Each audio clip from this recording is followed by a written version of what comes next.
Day by day, ladies and gentlemen, day by day, one step at a time, one day at a time. Give yourself some grace. Give yourself, right, yeah, give yourself some grace to get through this, to get down the path that you want to. But know that it takes a effort day in and day out to get to the life that you're asking for. You heard it in there a bunch of times, right? But we got to put our feelings to the side. We talked about this on, I think, Wednesday, maybe. We talked about compartmentalizing emotions. Great ones know how to compartmentalize emotions. A lot of us still run our lives off of our emotions, how we feel that day. If we feel like doing that thing, that's how we get ourselves going. It's if we feel like it, and there's no way to be consistent and get to the life that we want to if we only do things when we feel like doing them.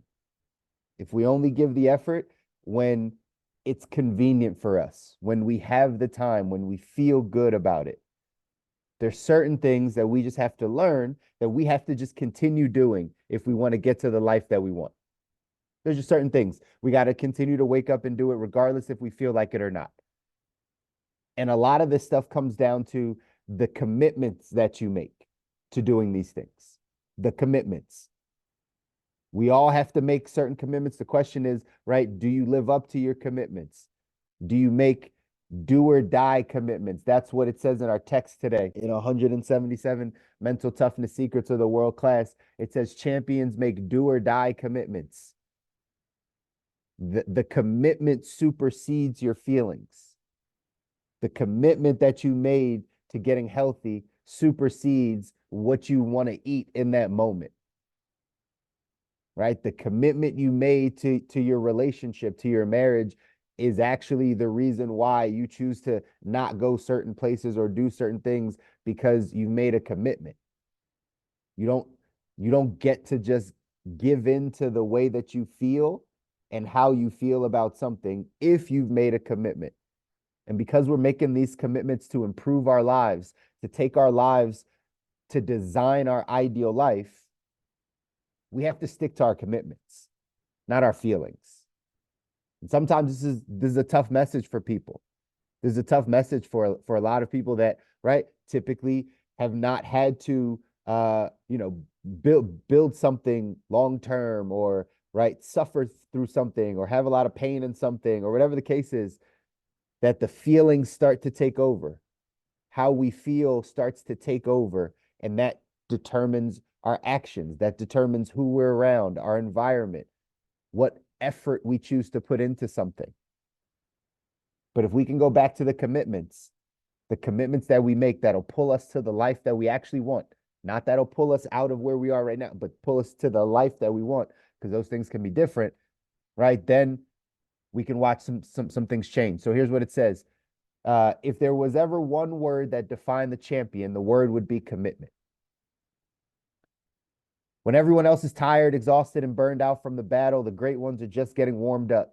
It's not that they don't fatigue, but their commitment to their dream keeps them going. Average people think it would be nice to achieve their goals, as long as it doesn't get too uncomfortable or painful. Champions don't recognize pain because they've made a commitment to do what it takes to win. Amateur performers make a commitment and approach it like a hobby. Professional performers make a commitment and approach it like a war, knowing that they will have to endure an unknown level of suffering along the road to victory. Amateur performers always question the price they have to pay for success. Champions pay whatever price it takes to win. This small difference in mental strategy makes all the difference in the world. Commitment is more about making a decision to do whatever it takes to succeed than anything else. Yet only the pros seem to be able to get themselves to make these decisions. Commitment. If there was one word that defined the champion, it's commitment. Do you follow through on your commitments? On the things you said, I will do this, and I will do it until I win? Or are there things that you can give up on, that you can stop? It's a hobby. Some of you that are in business with me hear me say the saying all the time. I always say, if you treat it like a business, it pays you like a business. If you treat it like a hobby, it pays you like a hobby. And then we define, like, well, what's the difference, right? Well, a hobby is something you do when it's convenient. It's something you do because you like to do it. It's something you do because when you have some excitement around it, you'll put some energy into it. But if you don't have excitement around it, it's okay to put it on the shelf for 3, 4 months because it's just a hobby. It's something you like. Some hobbies can make you a little bit of money, some can fulfill you a little bit, but it's not something you really commit to. It's really just something that's there for your pleasure and for the right times that you want to kind of indulge. Well, what's a business? It's the opposite. It has hours. It's not run on if you feel like doing it. It opens at this time, it closes at this time. There are systems. There are things that you actually have to show up to do, regardless if you liked doing them in order for it to run.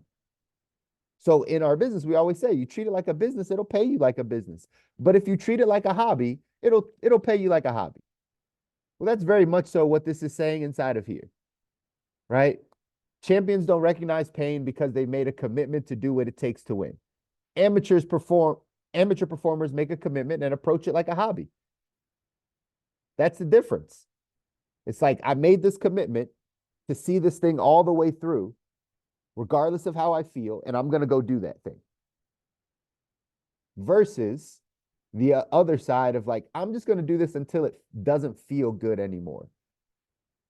Or until it's like a little too painful, or I have to change a little bit too much of myself, or I have to change my schedule a little bit too much, or my routine has to be a bit different, or they're telling me I shouldn't hang out with this person, or I can't watch the things I used to watch. Once that gets a little bit too uncomfortable, I don't know if that's the commitment I want to make.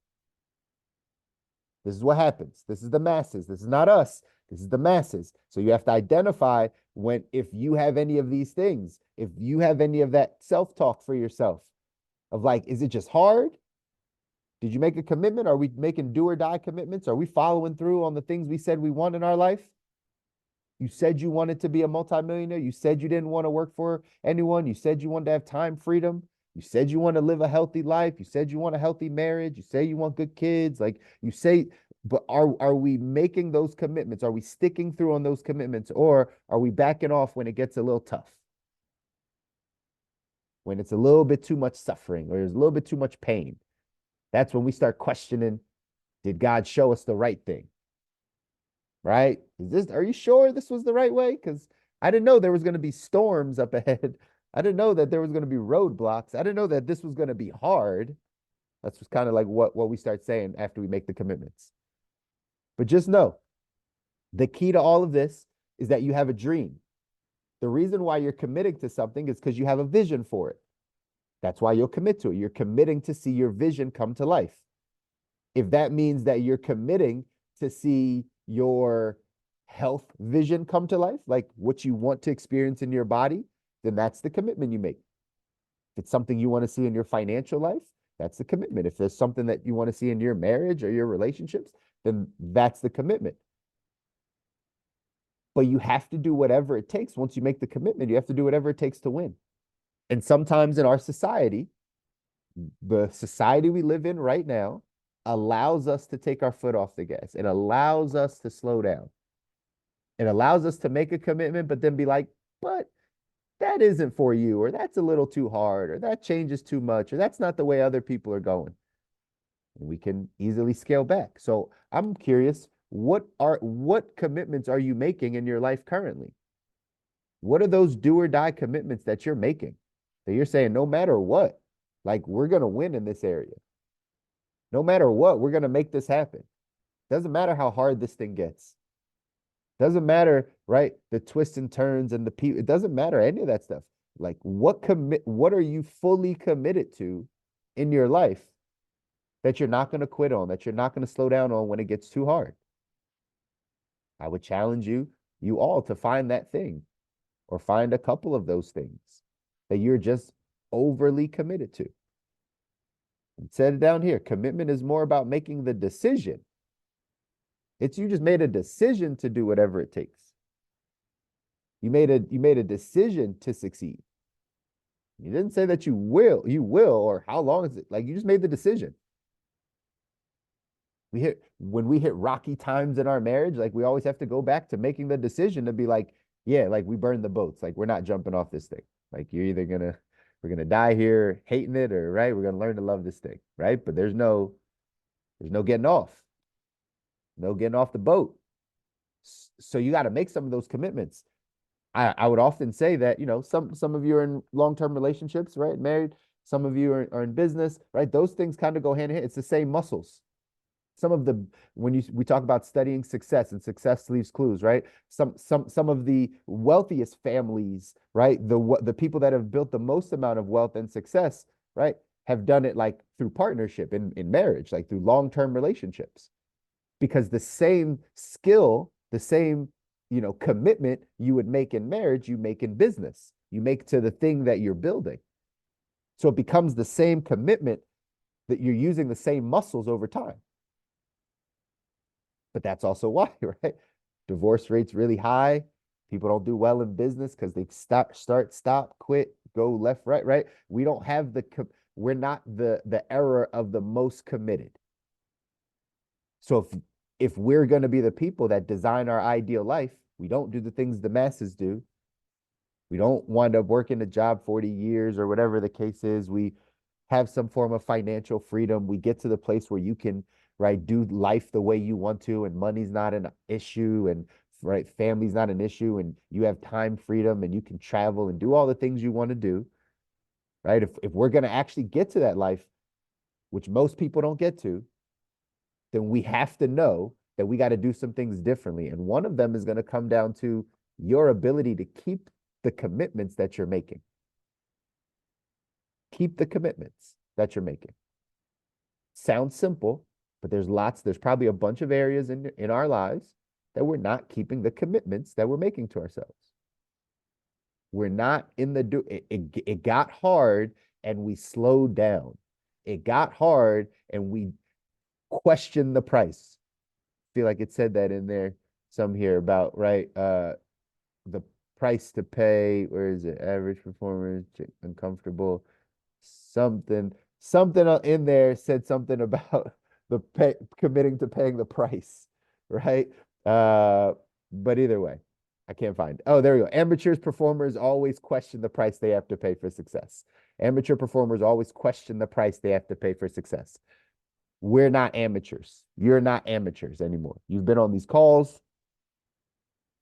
You're getting your life in the place that you want it. You're not an amateur. So you got to start playing like a world-class performer. You got to start playing like someone that is, right, designing their ideal life. So we can't question the price for success. You can't question it. You got to know it's a part of the journey. You got to know that the obstacles and the adversities and the late nights and the early mornings and the heartbreaks and the financial slide backs and, right, all the stuff is a part of the price. And the price must be paid in full upfront. The price must be paid in full upfront. It's not the other way. It's not the cafeteria style where you go pick all the successful things you want and then go pay for them. It's the other side. It's the buffet side where you pay up front. Some buffets you don't pay up front, but you get what I'm saying. Buffet, you pay up front, and then you get to select what you want. But you got to pay the price in full up front in order to get it. And the price of success is commitments, ladies and gentlemen. It's do or die commitments. It's the commitments that make you cry when it gets really hard, because you know there's nothing else you can do. And you just got to continue to push through it. That builds your faith, that builds your patience, that tests your faith. Like all the good things come. This is what we talked about once. Like all the good things come in adversity. All the good things come in the hard times. The only way you get to experience the mountaintop is if you've experienced the valley. It's the only way. It's the only way it happens. So don't shy away from that stuff. Don't shy away from the hard life. Don't shy away from the things. Like we live a long life. All these things that you are going through is a part of your story. It's a part of something that you're going to be able to bless some other people with down the line, but you got to get through it first, right? You got to navigate through it. That's what these calls are for. It's helping you get your mind in the right place to navigate the life that's up ahead for you. So we got to make and keep some of these commitments that we're making to ourselves. Here's what this quote says, you cannot keep a committed person from success. Place a stumbling block in his way, and he takes them for stepping stones, and on them he'll climb to greatness. Take away his money, and he'll make spurs of his poverty to urge him on. The person who succeeds has a program. He fixes his course and adheres to it. He lays his plans and executes them. He goes straight to his goal. He is not pushed this side and that every time a difficulty is thrust his way. If he can't get over it, he goes through it. George Gilder. That's who said that. Action step for today. Make a list of the 5 most important things you are committed to in your life and ask this critical thinking question: are my habits, actions, and behaviors congruent with my commitments? Write down the 5 things you're the most committed to in your life. The most committed to is your faith, your family, your business, your fitness, right? Like what are you most committed to in your life? And then ask yourself, are your habits, actions, and behaviors congruent with those commitments? Are you doing the things you say you're doing? Or are you treating it like a hobby? Are you treating it like something that when it's convenient, you'll do it? When you feel motivated to do it, you'll go do it? Or is this a must? Is this part of your vision? Is this like, no, this is something God placed in me? Like, I know we're going to get there. I don't know how, but that's what I see up ahead. And that's what we're going to commit to. And we're going to keep working until we get there. How are we thinking about it? How are you thinking about it? I would encourage you to think about it in the latter, where you're thinking about the fact that you're building something great. You got a place you got to get to. Now we got to make these commitments and make sure that our actions and habits are congruent with what we said that we want, with what you said that you want. Remember, you asked for a certain life. You're on these calls because you're asking for a certain life. You're asking for something. There's things you want. It's okay to ask, right? You have not because you ask not, right? So if you don't keep asking, right, you still won't have it. So it's good to ask. Now we have to become the person that can have that. That's the process. Now you got to grow. Now you got to learn. Now you got to unlearn and relearn. Now you got to get some better habits. Now you got to get some more discipline. Now you got to make some better commitments. Now you got to figure out what to do when it gets tough. Now you can't quit anymore. Now you can't go left or right. You got to stay straight. Like there's some things we just got to learn how to do, and give yourself the grace to know that the longer that you hear it, the longer that you start taking this in and applying it, the more your life is going to change. I believe it. I believe it for you. It's happened to me. I believe it because I've seen it. I've seen the personal development side happen. I've seen getting locked in on these commitments and these mindsets, what it does to pushing us towards our vision. So I know this stuff works. I know it works. Just encouraging you to do the same thing because I love you guys. I want y'all to win. You deserve it. Your families deserve it. The people around you deserve it. They're waiting on you. They're counting on you to go out there and actually make a difference and make this thing happen. So get out there, make a difference this weekend. Do something that scares you. Push yourself out of your comfort zone. Shake a hand with somebody. Make a new friend. Do something your future self is going to thank you for. We'll get back and do it all again on Monday. All right. Love you guys. Have a great weekend.